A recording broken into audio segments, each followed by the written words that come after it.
Todo comenzó hace 7 años, cuando mi abuelo materno falleció después de una larga batalla contra el cáncer. Yo tenía 23 años entonces, recién graduado de la universidad con una carrera en contaduría que había pagado trabajando medio tiempo en un restaurante mientras estudiaba. Mi abuelo, don Eduardo Martínez, había sido como un padre para mí desde que tenía 8 años, cuando mis padres murieron en un accidente automovilístico. La familia de mi madre nunca me había aceptado completamente. Siempre fui visto como una carga, especialmente por mis tíos, Roberto y Carmen, los hermanos mayores de mi madre. Cuando mis padres murieron, fue mi abuelo quien insistió en criarme, a pesar de las protestas de sus otros hijos que preferían que me enviaran a un orfanato o con parientes lejanos. Durante 15 años, viví con el abuelo Eduardo en su casa de 2 pisos en el centro histórico de la ciudad. Era una propiedad hermosa, construida en 1920, con techos altos, pisos de mármol y un jardín trasero lleno de naranjos y limoneros que él mismo había plantado. Pero más que la casa, el abuelo poseía 3 propiedades comerciales en el centro de la ciudad que alquilaba y había acumulado ahorros considerables trabajando como ingeniero civil durante 40 años. Recuerdo vívidamente cómo el abuelo me enseñaba sobre el manejo del dinero, sobre la importancia de ser honesto en los negocios y sobre mantener registros detallados de todo. «Mijo», me decía mientras revisábamos juntos las cuentas de los alquileres, la honestidad y la organización son las bases de cualquier fortuna, y esta familia necesita a alguien que entienda eso. Durante mis años de universidad, noté que los tíos Roberto y Carmen visitaban al abuelo con más frecuencia, especialmente después de que él fuera diagnosticado con cáncer. Roberto, que trabajaba como vendedor de autos usados y siempre parecía tener problemas económicos, de repente, se volvió muy atento. Carmen, divorciada con 2 hijos, adolescentes, también comenzó a aparecer cada fin de semana con platillos caseros y flores. Yo, por supuesto, también estaba preocupado por la salud del abuelo, pero además tenía que balancear mis estudios, mi trabajo y el cuidado que él necesitaba. Muchas noches me quedé despierto ayudándolo con su medicación, llevándolo a las citas médicas, o simplemente conversando cuando el dolor no lo dejaba dormir. Un día, aproximadamente 6 meses antes de su muerte, el abuelo me pidió que lo acompañara al banco. Pensé que era una de sus visitas rutinarias, pero cuando llegamos, me sorprendió al pedirme que lo esperara en el área de espera mientras él entraba a una oficina privada con uno de los gerentes. Estuvo ahí por casi 2 horas. Cuando salió, parecía cansado pero aliviado. «Ya está todo arreglado, mijo», me dijo en el camino a casa. «No tienes que preocuparte por nada cuando yo no esté». Le pregunté qué había hecho, pero solo sonrió y cambió el tema, como solía hacer cuando no quería dar explicaciones. Durante las últimas semanas de su vida, cuando ya estaba en cama la mayor parte del tiempo, el abuelo repetía constantemente que me había dejado bien cuidado y que no debía permitir que nadie me tratara injustamente. Roberto y Carmen prácticamente se mudaron a la casa durante esos días finales, alternándose para cuidarlo, aunque yo sospechaba que sus motivos no eran tan nobles. La muerte del abuelo fue devastadora para mí. No solo había perdido a la única figura paterna que había conocido, sino que me sentí completamente solo en el mundo. El funeral estuvo lleno de parientes lejanos que apenas conocía, todos expresando sus condolencias y recordando lo bueno que había sido don Eduardo. 3 días después del funeral, Roberto organizó una reunión familiar en la sala de la casa del abuelo. Carmen estaba ahí con sus 2 hijos, así como varios primos y tías que no había visto en años. El abogado de la familia, el licenciado Mendoza, un hombre mayor que había manejado los asuntos legales del abuelo durante décadas, también estaba presente. «Bueno», comenzó Roberto, tomando el control de la situación como siempre hacía. «Estamos aquí para discutir los asuntos del papá. El licenciado Mendoza nos va a explicar cómo están las cosas». El licenciado Mendoza, un hombre de unos 60 años con bigote gris y lentes gruesos, abrió su maletín y sacó varios documentos. Su expresión era seria, casi incómoda. «Don Eduardo dejó un testamento», comenzó, sin mirarme directamente. «Las propiedades y los ahorros se distribuirán según sus deseos expresos». Mi corazón comenzó a latir más fuerte. Durante todos estos años, había asumido naturalmente que el abuelo me habría dejado algo, especialmente considerando que había sido prácticamente su único cuidador durante los últimos años de su vida. «La casa principal», continuó el abogado, «será para Roberto. Las 3 propiedades comerciales se dividirán entre Roberto y Carmen. Los ahorros bancarios también. Se distribuirán entre ellos». Esperé a que mencionara mi nombre. El silencio en la sala se volvió pesado. «¿Y qué hay de Alejandro?», finalmente pregunté, usando mi propio nombre porque nadie más parecía dispuesto a hacerlo. Roberto me miró con una expresión que mezclaba falsa compasión con algo que parecía satisfacción. Alejandro, dijo, el abuelo fue muy claro en sus instrucciones. Él sabía que eres joven, que tienes tu educación, que puedes valerte por ti mismo. Los demás tenemos familias que mantener, responsabilidades. Pero yo viví con él durante 15 años, protesté, mi voz comenzando a quebrarse. Yo lo cuidé, y estamos muy agradecidos por eso, interrumpió Carmen con un tono condescendiente. Pero las decisiones del papá fueron muy claras. Él quería asegurar el futuro de sus hijos biológicos y sus nietos. Miré al licenciado Mendoza, buscando alguna explicación, alguna esperanza. Él evitó mi mirada y se limitó a organizar sus papeles nerviosamente. ¿Cuánto?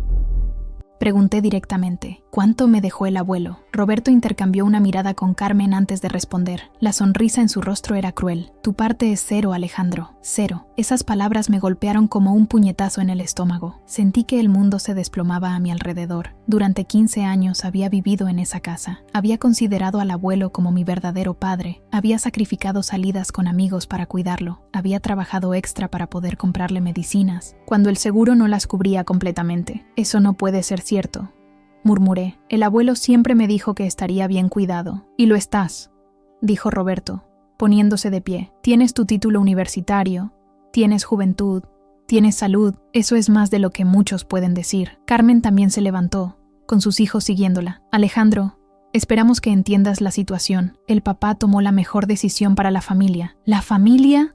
Exploté finalmente. ¿Dónde estaba la familia cuando él necesitaba que lo llevaran al médico a las 4 de la mañana? ¿Dónde estaba la familia cuando se quedó despierto toda la noche con dolor y yo era el único que lo consolaba? No vas a venir aquí a reclamarnos, respondió Roberto, su tono volviéndose agresivo. Tú viviste aquí gratis durante 15 años.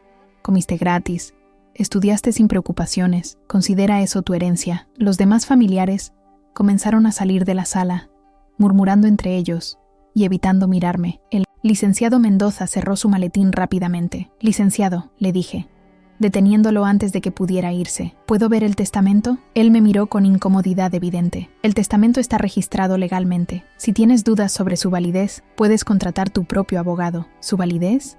Pregunté. ¿Por qué habría dudas sobre su validez? Roberto se interpuso entre el licenciado y yo. Alejandro, no hagas esto más difícil de lo que ya es. El testamento es legal y válido. Acepta la realidad y sigue adelante con tu vida. Quiero una copia del testamento, insistí. Puedes obtener una en el registro civil, respondió Carmen desde la puerta, pero no vas a encontrar nada diferente a lo que te acabamos de decir. Y con eso se fueron todos, dejándome solo en la sala de la casa donde había pasado la mayor parte de mi vida, pero que ya no era mi hogar. Durante las siguientes 2 semanas, me quedé en la casa mientras buscaba desesperadamente un lugar donde vivir con el poco dinero que había ahorrado de mi trabajo de medio tiempo. Roberto aparecía ocasionalmente para verificar la propiedad y recordarme que necesitaba hacer arreglos para mudarme pronto. Fui al registro civil y obtuve una copia del testamento. El documento, fechado apenas 3 meses antes de la muerte del abuelo, efectivamente dejaba todo a Roberto y Carmen, y específicamente mencionaba que yo no recibiría nada porque había ya recibido suficiente apoyo durante mis años de formación, pero algo no me cuadraba. Recordé vívidamente esa visita al banco 6 meses antes de su muerte, cuando el abuelo había dicho que todo estaba arreglado. También recordé todas las veces que me había asegurado que estaría bien cuidado. Con mi último dinero disponible, contraté a un abogado joven, el licenciado Raúl Vázquez, que recién había abierto su despacho y cobraba tarifas más accesibles. Cuando le conté mi historia y le mostré el testamento, frunció el ceño. ¿Sabes si tu abuelo había hecho testamentos anteriores? Me preguntó. No estoy seguro, admití, pero sé que estuvo en el banco haciendo algunos trámites importantes pocos meses antes de morir. Vamos a investigar, dijo el licenciado Vázquez. Algo sobre esta situación no me huele bien. Sin embargo, la investigación legal toma tiempo, y yo necesitaba un lugar donde vivir inmediatamente, con una pequeña herencia que mis propios padres me habían dejado cuando murieron, dinero que había estado en un fideicomiso hasta que cumplí 18 años. Pude rentar un pequeño departamento en las afueras de la ciudad y comenzar a trabajar tiempo completo en una firma de contabilidad. Los siguientes meses fueron los más difíciles de mi vida. No solo estaba lidiando con el dolor de perder al abuelo, sino también con la traición de descubrir que aparentemente él no me había valorado lo suficiente como para dejarme algo. Me sentía usado, desechado, como si los últimos 15 años de mi vida hubieran sido una mentira. Roberto y Carmen se mudaron a la casa del abuelo inmediatamente después de que me fui. A través de conocidos comunes, supe que habían comenzado a vender los muebles antiguos y las pertenencias del abuelo, incluyendo su colección de libros y su piano, que sabía que él quería que yo conservara.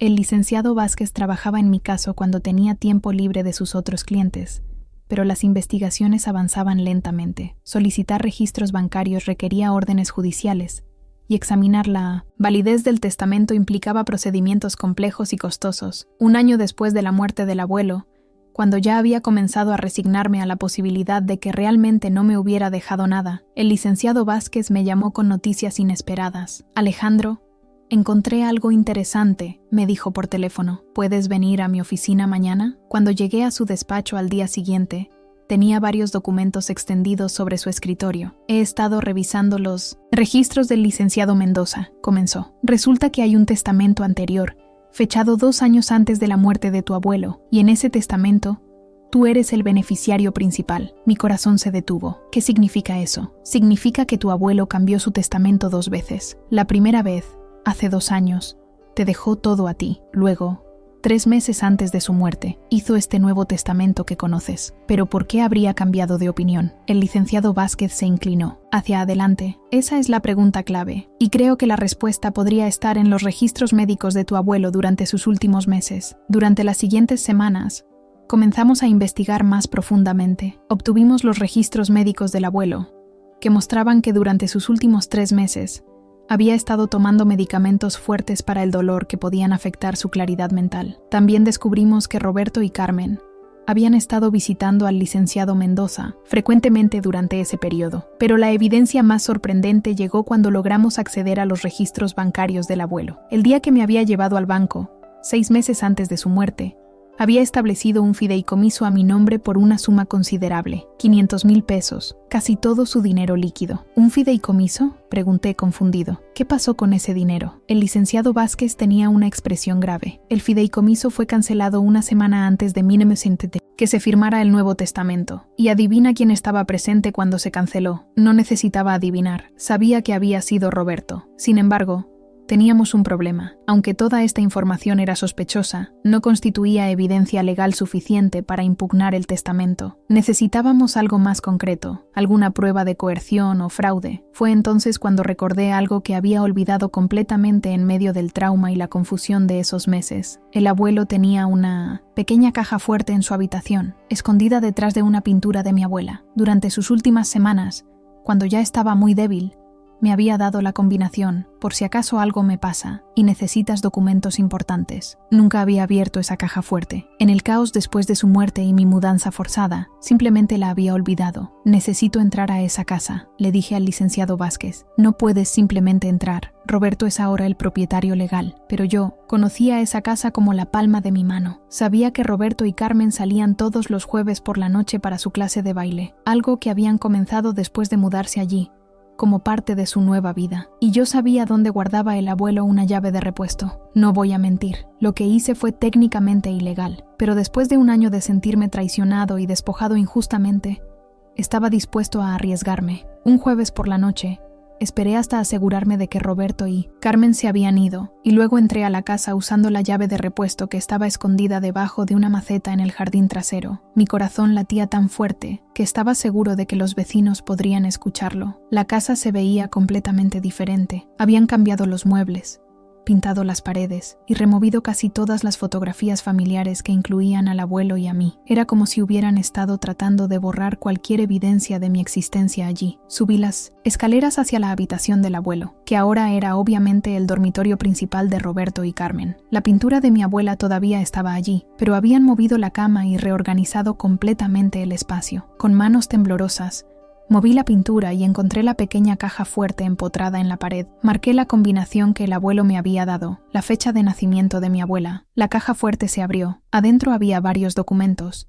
incluyendo el certificado de nacimiento del abuelo, algunos papeles de seguro viejos y una carta sellada con mi nombre escrito en la letra temblorosa del abuelo. Tomé la carta y cerré rápidamente la caja fuerte, recoloqué la pintura y salí de la casa lo más rápido que pude. Una vez en la seguridad de mi departamento, abrí la carta con manos temblorosas. Mi querido Alejandro, comenzaba.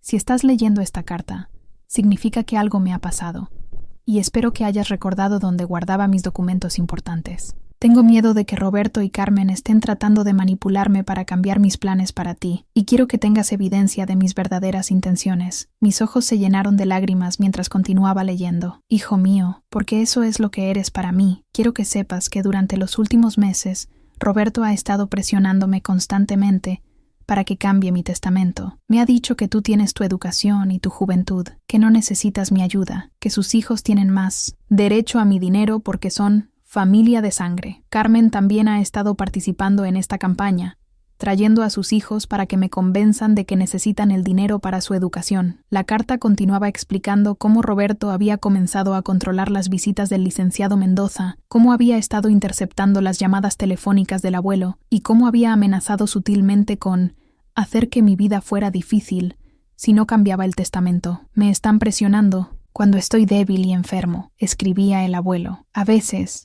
con los medicamentos para el dolor, no puedo pensar claramente, y aprovechan esos momentos para insistir, pero quiero que sepas que en mi corazón y en mi mente clara, tú eres mi heredero principal. Tú fuiste quien estuvo conmigo cuando más te necesité. La parte más impactante de la carta venía al final. He grabado algunas de nuestras conversaciones, escribía el abuelo. Las grabaciones están en una caja de seguridad en el Banco Nacional. Cuenta número 4507892. La llave está escondida detrás del marco de la fotografía de tus padres en mi cómoda. Si algo me pasa y cambian mi testamento, usa estas grabaciones para demostrar la verdad. Corrí de vuelta a la casa esa misma noche. Esta vez, entrar fue aún más aterrador porque sabía exactamente lo que buscaba y las implicaciones de encontrarlo. La fotografía de mis padres había sido removida del dormitorio principal, pero la encontré en el ático, junto con otras pertenencias, del abuelo que Roberto y Carmen habían decidido almacenar en lugar de vender. Detrás del marco,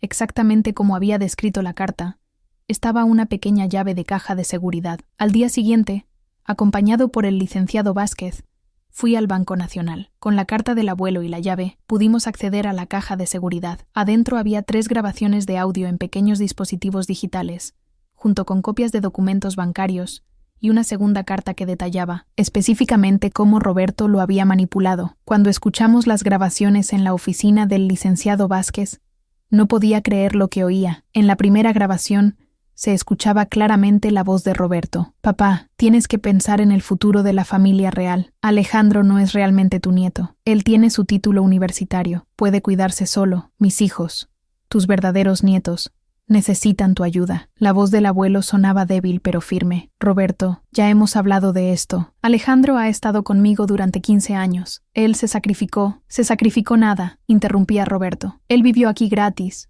comió gratis, estudió gratis. Ya recibió más de lo que merecía. Es hora de que pienses en tu sangre real. En la segunda grabación, se oía a Carmen. Papá, si no cambias el testamento, va a ser muy incómodo para todos. Los vecinos van a hablar. Van a decir que preferiste a un extraño sobre tus propios hijos. Y en la tercera grabación, la más impactante, Roberto amenazaba directamente. Papá, puedes hacer esto por las buenas o por las malas, pero te voy a decir algo. Si no cambias ese testamento, vamos a hacer que tus últimos días sean muy difíciles. Podemos hacer que Alejandro no pueda visitarte más.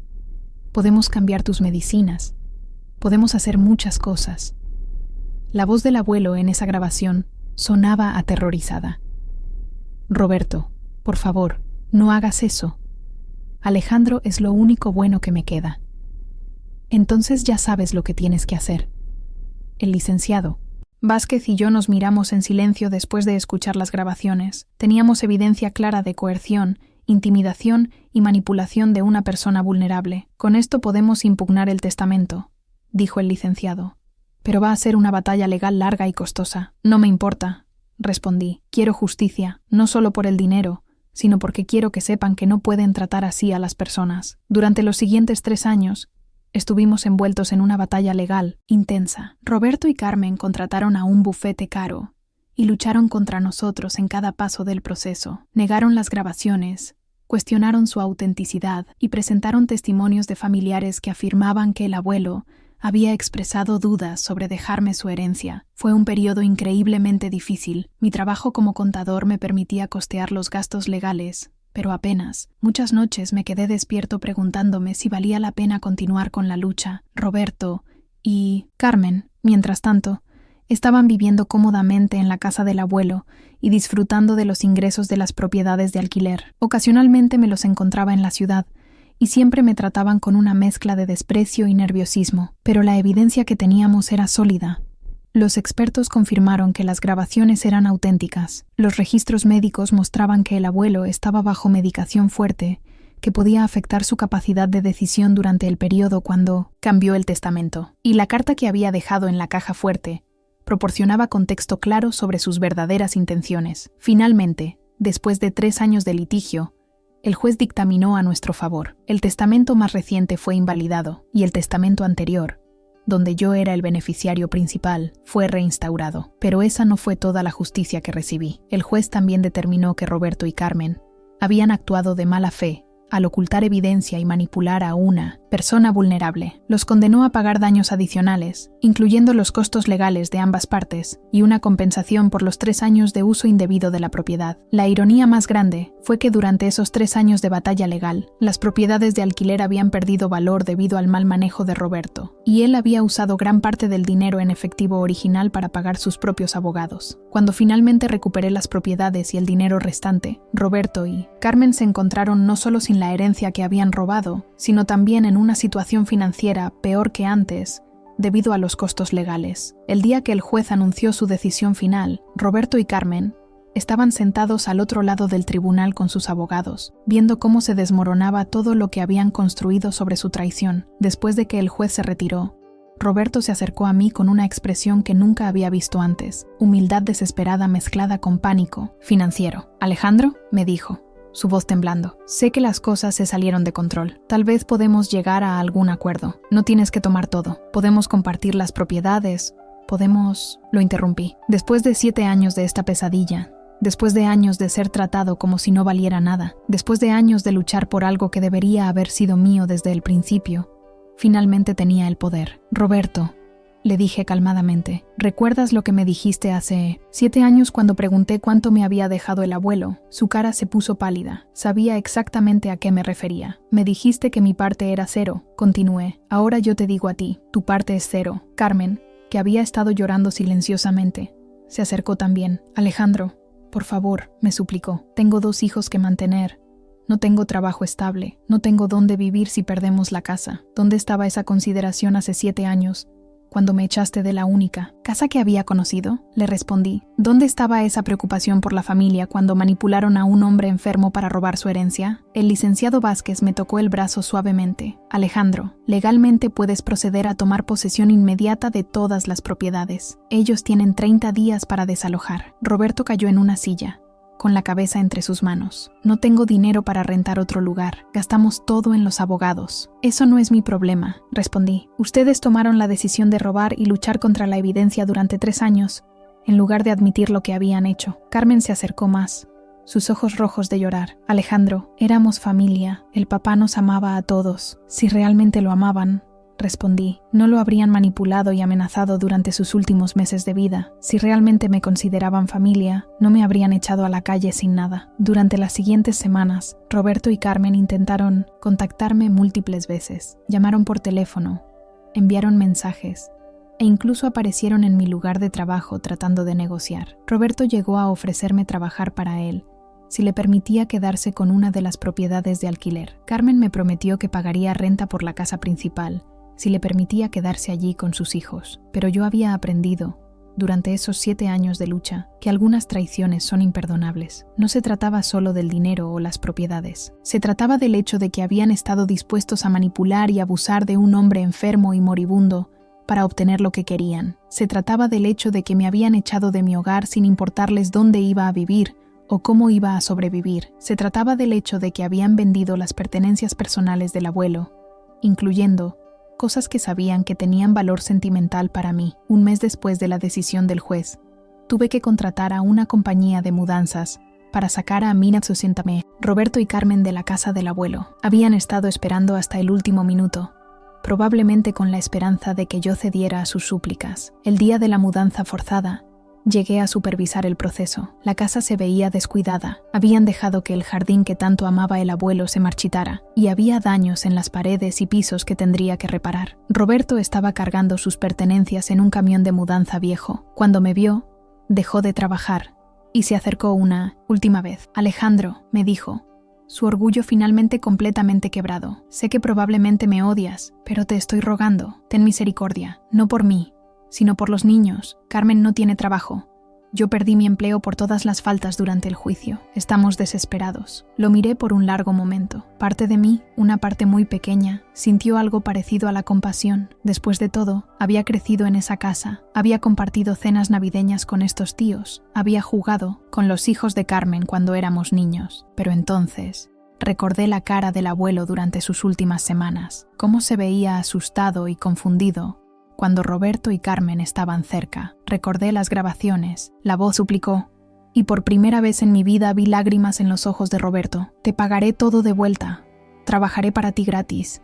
Haré lo que sea». Carmen apareció desde adentro de la casa, cargando una caja con las últimas pertenencias. Sus hijos, ahora jóvenes adultos de 22 y 20 años, la seguían con expresiones de vergüenza y resentimiento. «Alejandro», dijo Carmen, dejando caer la caja y acercándose a mí, «sé que no tengo derecho a pedirte nada, pero por favor, considera esto. El papá nos amaba a todos. Él no habría querido ver a su familia destruida así. El abuelo los amaba», admití, «pero ustedes no lo amaban lo suficiente como para respetar sus verdaderos deseos. Lo amaban tan poco que estuvieron dispuestos a aterrorizarlo durante sus últimos días para conseguir su dinero». El hijo mayor de Carmen, Marcos, que había estado silencioso hasta ese momento, finalmente habló. «Tío Alejandro», me dijo, usando el título que me había dado cuando era niño, «sé que nuestras madres y nuestro tío hicieron cosas terribles, pero nosotros no tuvimos nada que ver con eso. Éramos adolescentes cuando murió el bisabuelo». Lo miré con atención. Marcos había crecido y se había convertido en un joven serio.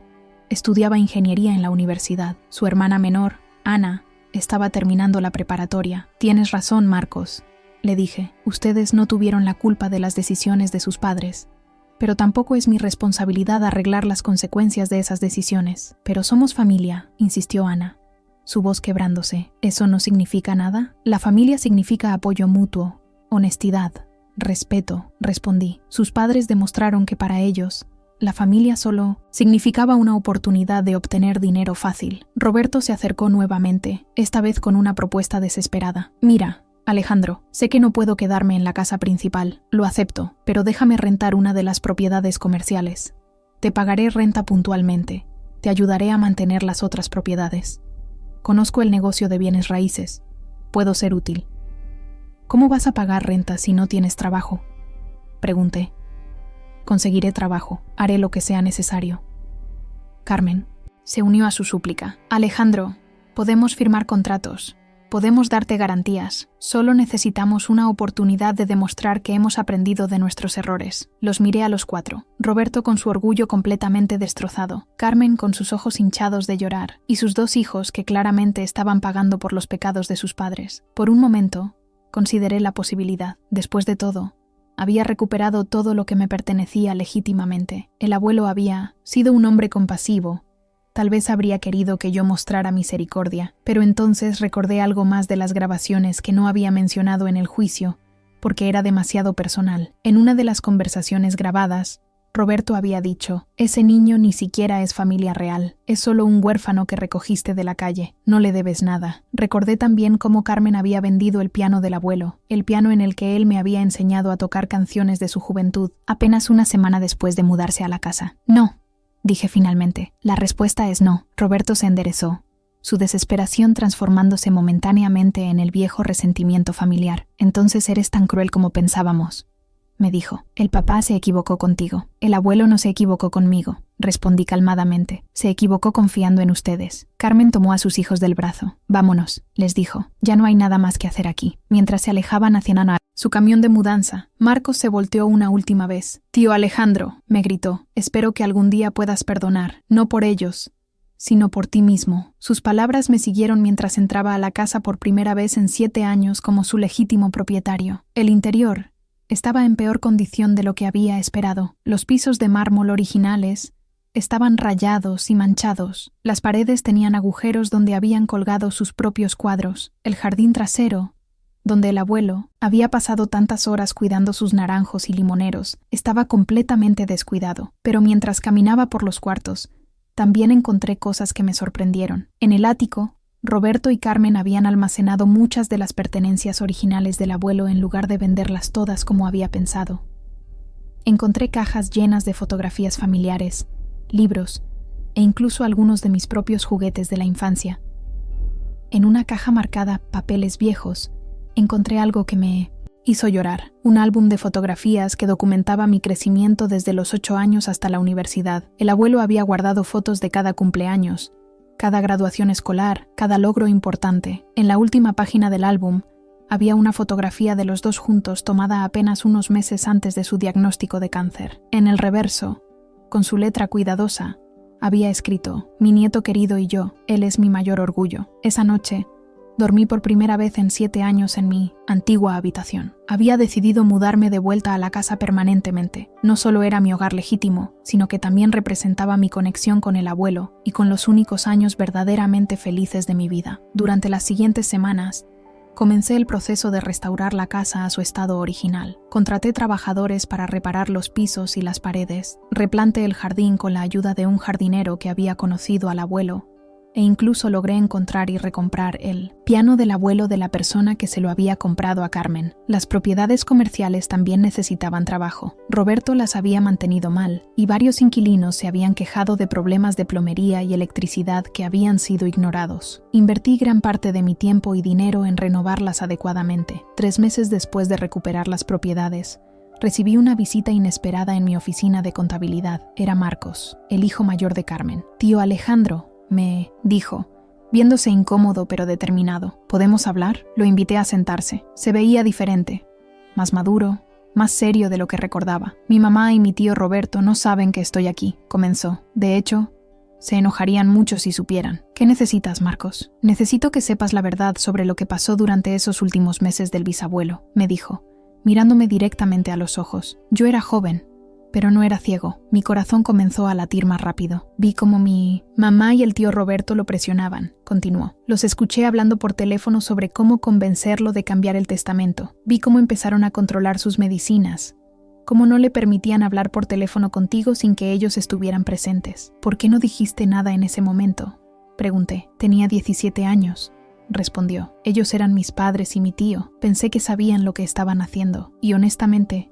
tampoco entendía completamente las implicaciones». Marcos sacó un sobre de su mochila. «Pero guardé algo», me dijo. «Algo que creo que deberías tener». Abrí el sobre y encontré una carta escrita en la letra temblorosa del abuelo, dirigida a mí. «La encontré en el cuarto del bisabuelo después de que murió», explicó Marcos. «Estaba escondida dentro de uno de sus libros favoritos. Creo que la escribió, pero nunca tuvo oportunidad de dártela». Con manos temblorosas, leí la carta. «Mi querido Alejandro, si estás leyendo esto, probablemente significa que no pude darte personalmente este mensaje. Quiero que sepas que cada día de los últimos 15 años ha sido una bendición en mi vida. Cuando tus padres murieron y llegaste a mi casa, un niño asustado de 8 años, nunca imaginé que te convertirías en la luz de mis últimos años». La carta continuaba describiendo memorias específicas, cómo me había enseñado a andar en bicicleta en el patio trasero, cómo habíamos construido juntos una casita de pájaros que todavía colgaba del naranjo más grande, cómo me había consolado durante las pesadillas sobre el accidente de mis padres. «Roberto y Carmen son mis hijos, y los amo», escribía el abuelo. «Pero tú eres mi hijo del corazón. Ellos tuvieron padres que los criaron y los amaron. Tú solo me tuviste a mí, y yo solo te tuve a ti durante estos años preciosos. Si algo me pasa y tratan de decirte que no te valoraba, o que no eras importante para mí, no les creas. Tú eres lo más importante que tengo en este mundo, y todo lo que he construido durante mi vida es para ti, para asegurar tu futuro y tu felicidad». La carta terminaba con: «Sé fuerte, hijo mío, sé honesto como te enseñé, y recuerda que siempre fuiste y siempre serás mi mayor orgullo». Cuando terminé de leer, Tenía lágrimas corriendo por mis mejillas. Marcos también parecía emocionado. ¿Por qué me das esto ahora?, le pregunté. Porque durante estos últimos meses, viendo a mi mamá y a mi tío suplicarte, he entendido finalmente la magnitud de lo que hicieron, respondió. Y porque creo que tanto tú como el bisabuelo merecían mejor. También, continuó, porque quiero pedirte perdón, no por mis padres.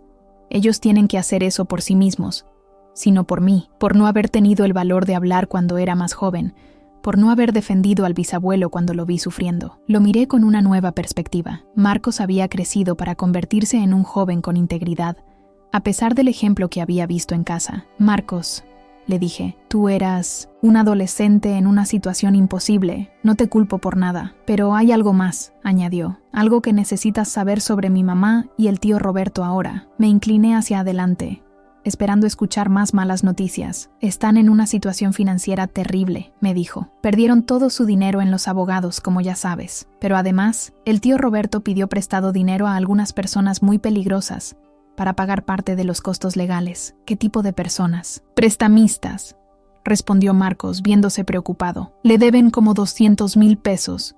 Y estos tipos no son pacientes. Han estado amenazándolo. Esta información me impactó. No importaba cuánto resentimiento sintiera hacia Roberto. No quería que le hiciera daño físico. Mi mamá está trabajando doble turno en una tienda de ropa, pero apenas gana lo suficiente para pagar la renta de un departamento pequeño donde vivimos ahora, continuó Marcos. Ana tuvo que dejar la universidad porque no podemos pagar sus estudios. ¿Y tú cómo estás pagando tu carrera? Becas y trabajo de medio tiempo, respondió. Pero es difícil.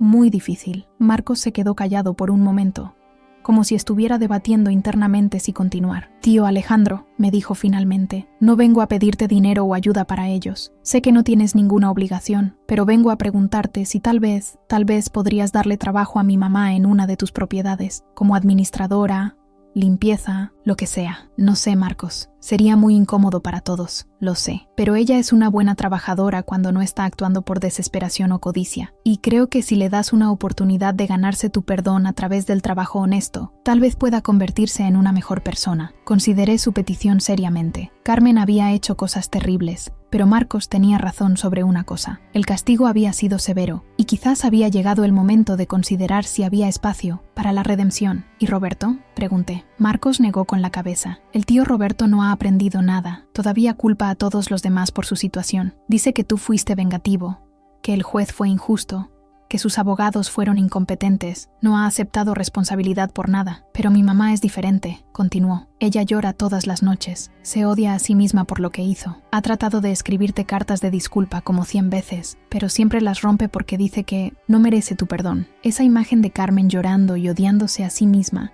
me movió más de lo que esperaba. Durante todos estos años, había pensado en ella como una manipuladora fría y calculadora, pero tal vez era más complicado que eso. Marcos, le dije finalmente, voy a pensarlo. No te prometo nada, pero lo voy a considerar. Su cara se iluminó con esperanza. Gracias, tío Alejandro. Eso es todo lo que puedo pedir. Antes de irse, Marcos me dio su número de teléfono y me pidió que lo contactara si necesitaba cualquier información adicional sobre la situación de su familia. Durante las siguientes semanas, no podía dejar de pensar en nuestra conversación. La carta del abuelo que Marcos me había entregado había respondido muchas preguntas que había tenido durante años sobre los verdaderos sentimientos de mi abuelo hacia mí. Pero también me había hecho reflexionar sobre el tipo de persona que quería ser.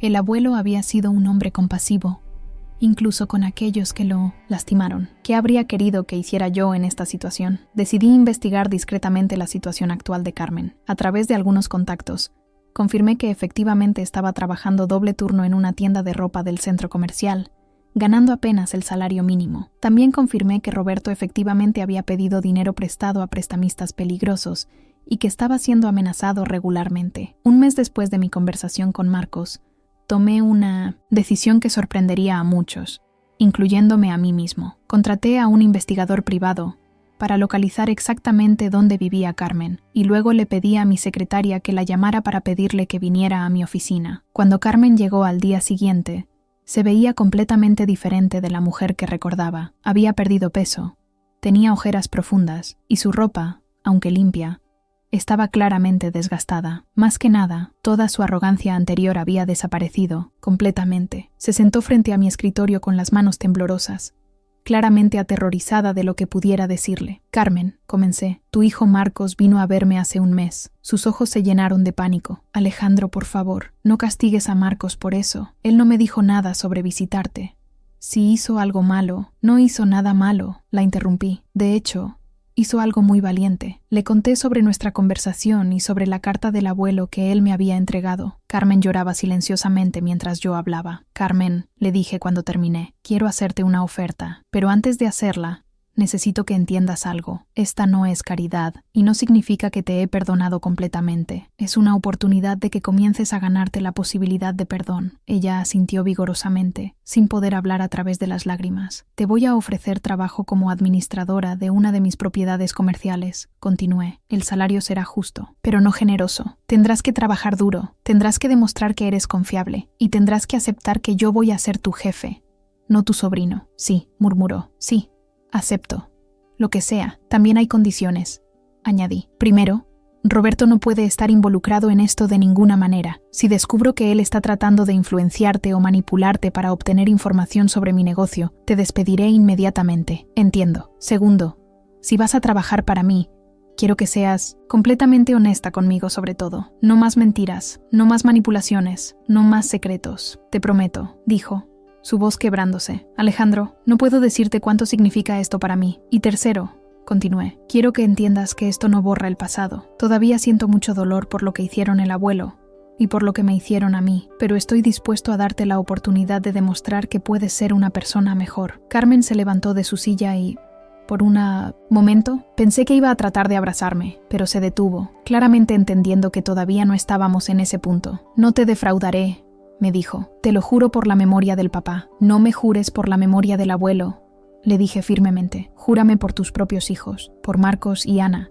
que merecen tener una madre de la que puedan estar orgullosos. Durante los siguientes 6 meses, Carmen trabajó para mí administrando un edificio de oficinas que tenía 12 inquilinos. Al principio, la supervisé muy de cerca, revisando cada decisión que tomaba, cada gasto que autorizaba. Para mi sorpresa, demostró ser una trabajadora competente y honesta. Llegaba temprano, se quedaba tarde cuando era necesario y trataba a los inquilinos con respeto y profesionalismo. Más importante aún, nunca trató de aprovecharse de su posición o de nuestra relación familiar. Marcos me visitaba ocasionalmente para agradecerme por darle trabajo a su madre. Me contó que Carmen era como una persona completamente diferente en casa. Más tranquila, más humilde, y por primera vez en años, parecía tener algo de paz interior. Mamá dice que trabajar para ti le ha enseñado lo que significa ganarse algo honestamente, me dijo Marcos durante una de sus visitas. Dice que durante todos esos años después de la muerte del bisabuelo, cada peso que gastaba se sentía como dinero robado.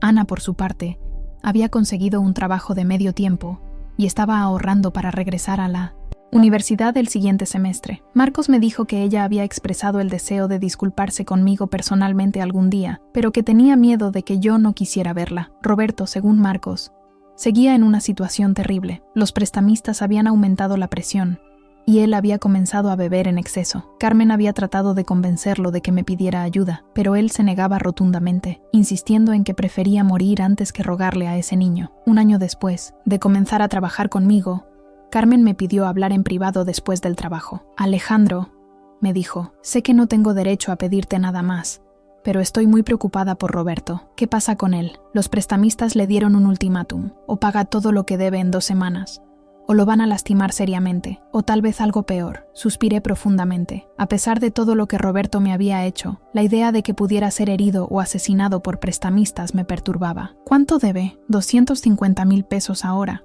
con todos los intereses. Era una suma considerable, pero no más allá de mis posibilidades financieras, especialmente considerando que las propiedades habían estado generando buenos ingresos durante el año pasado. Carmen, le dije, si pago esa deuda, ¿crees que Roberto finalmente entendería la gravedad de lo que hicieron? Ella negó con la cabeza tristemente. Honestamente, no lo sé. Roberto es muy orgulloso. Incluso si le salvas la vida, probablemente encontrará una manera de resentirse contigo por eso. Entonces, ¿por qué debería hacerlo? Porque, me dijo, mirándome directamente a los ojos, porque tú eres mejor persona que nosotros, porque el papá te crió para ser compasivo y noble, y porque a pesar de todo lo que Roberto te hizo, él es mi hermano, y no quiero verlo muerto. Esa noche, En la casa que ahora era verdaderamente mía, me senté en el jardín trasero bajo el naranjo donde el abuelo y yo habíamos pasado tantas tardes hablando sobre la vida. Traté de imaginar qué me aconsejaría hacer en esta situación. El abuelo había sido un hombre de principios,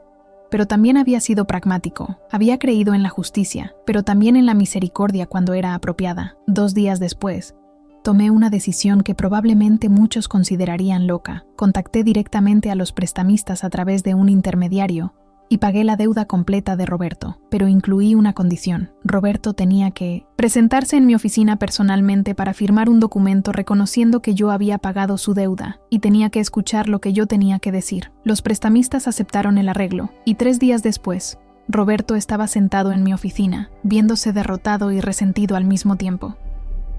«No quería que hicieras esto», me dijo sin preámbulos. «Lo sé», respondí. «Lo hice de todas formas». «¿Por qué?» «Porque», le dije, escogiendo mis palabras cuidadosamente, «porque a pesar de todo, lo que me hiciste, no quiero que te maten. El abuelo te amaba, incluso después de lo que le hiciste, y creo que se habría sentido devastado si algo terrible te hubiera pasado». Roberto se quedó callado por varios minutos, mirando sus manos. «¿Esto significa que me perdonas?», finalmente preguntó. «No», le dije honestamente. «Esto significa que no quiero tu muerte en mi conciencia, pero perdón, eso es algo completamente diferente. ¿Qué tendría que hacer para ganármelo?».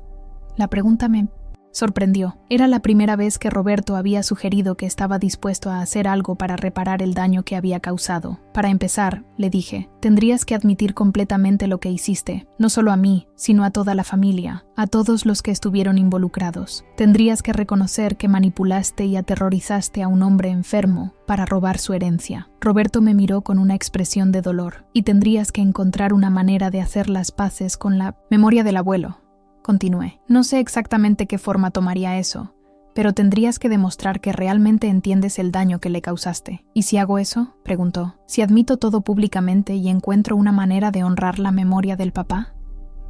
«Entonces», le dije, «tal vez podríamos comenzar el proceso de curación. No te prometo perdón completo, pero te prometo la posibilidad de perdón». Roberto se levantó para irse, pero se detuvo en la puerta.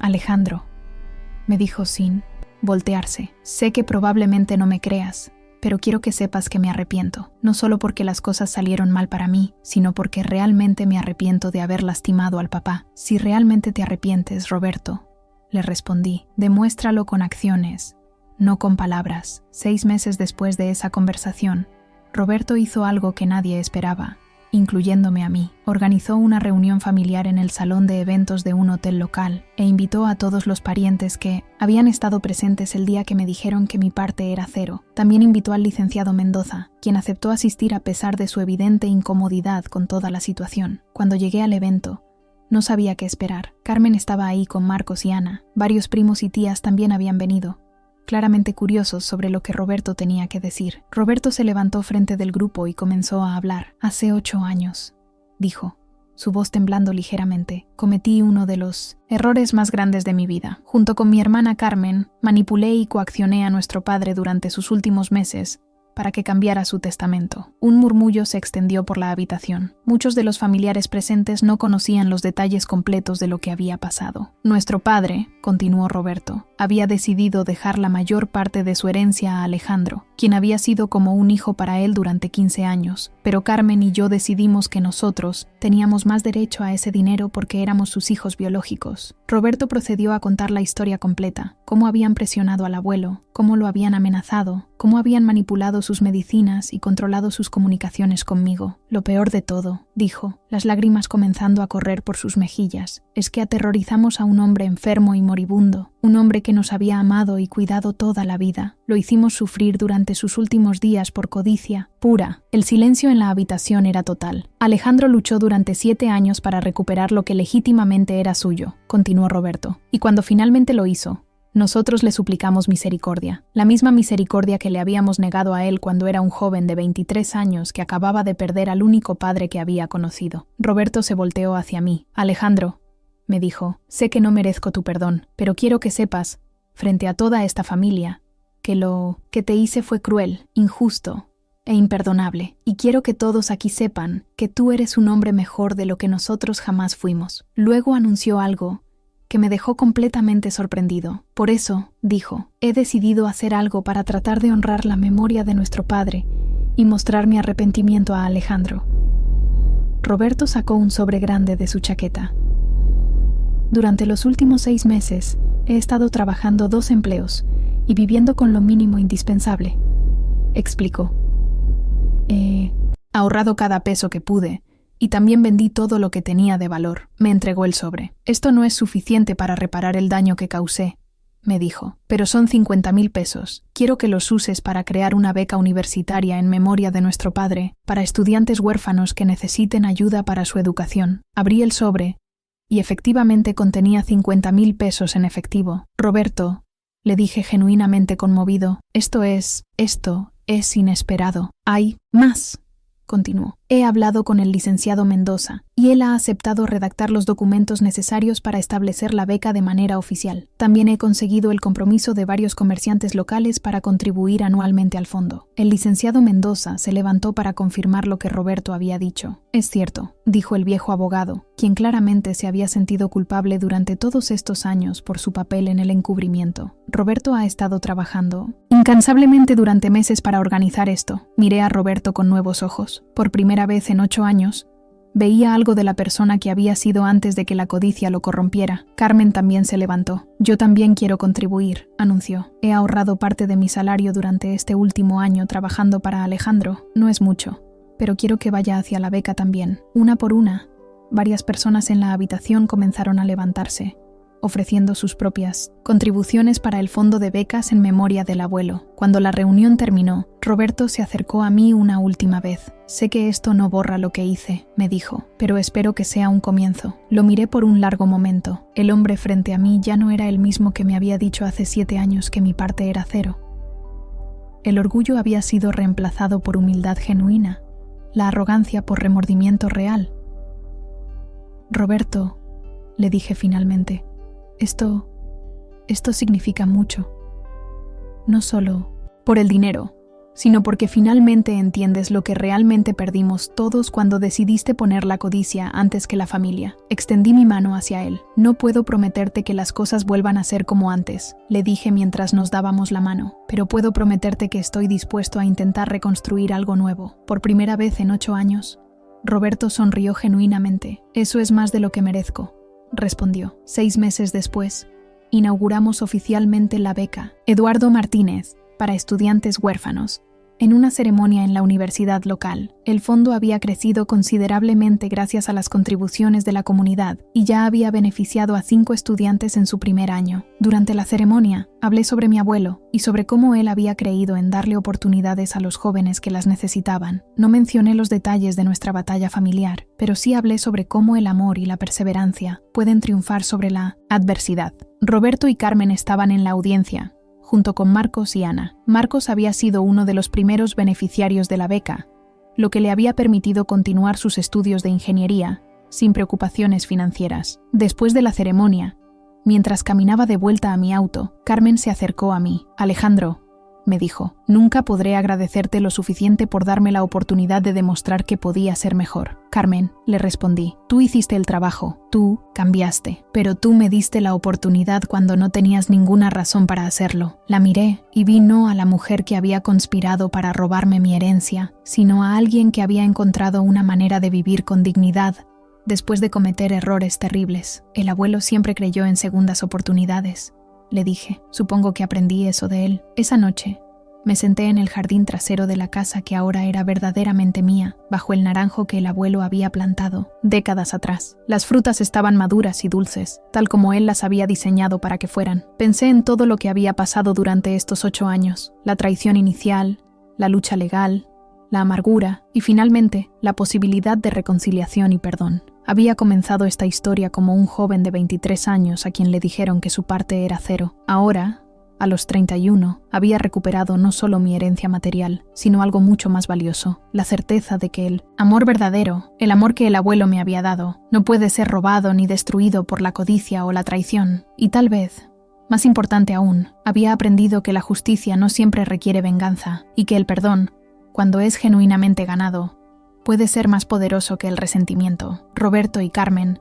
habían pasado de ser mis victimarios a ser, lentamente, mi familia otra vez. No la misma familia que habíamos sido antes, pero una nueva familia construida sobre la honestidad, el remordimiento genuino y la posibilidad de redención. 7 años después de escuchar las palabras «tu parte es 0», ya no se trataba de partes o divisiones. Se trataba de algo que el abuelo había entendido desde el principio, que la verdadera herencia no es lo que recibes, sino lo que das. Y cómo tratas a las personas que amas cuando están en su momento más vulnerable. Y en eso, finalmente, todos habíamos recibido nuestra parte justa.